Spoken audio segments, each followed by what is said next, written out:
HMPV भूताणु आतंक महाराष्ट्र सरकार जारी कले सतर्क सूचना। HMPV भूताणु वर्तमान समग्र विश्व में व्यापीबार लगी। कोरोना परी परिवेश पुनर्बार देखिबार नहीं सारा विश्व में भय सृष्टि होईछि।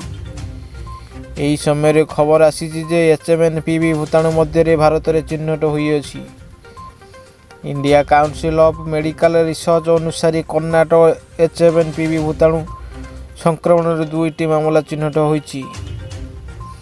केंद्र स्वास्थ्य मंत्रालय अनुसार HMPV भूताणु संक्रमित भारत समेत अनेक देश में व्यापीबार लगी। यही संबंधी श्वासक्रिया रोगर अनेक देश रिपोर्ट करा जायछि। देश तथा विश्व में एभली अवस्था देखि महाराष्ट्र सरकार मध्य संपूर्ण सतर्क हो जाइछन्ति। HMPV भूताणु संबंध में स्वास्थ्य विभाग पक्षर एक सतर्कता जारी करा जायछि। महाराष्ट्र सरकार यह सतर्क सूचना कहुई लोक मैंने कौन करेंगे कौन करवा उचित नुहे। HMPV भूताणु संक्रमित दूरे रखापी कौन करेंगे? एक छिंकिबा पूर्व कि काशिबा पूर्व रुमाल व्यवहार करंतु। 2 रे सैनिटाइजर व्यवहार करने जरूरी। नंबर 3 काश एवं थंडा द्वारा प्रभावित व्यक्ति साधारण स्थान में दूरे रहिबा उचित। नंबर 4 अन्य मानक सहित हाथ मिलवा बंद करंतु।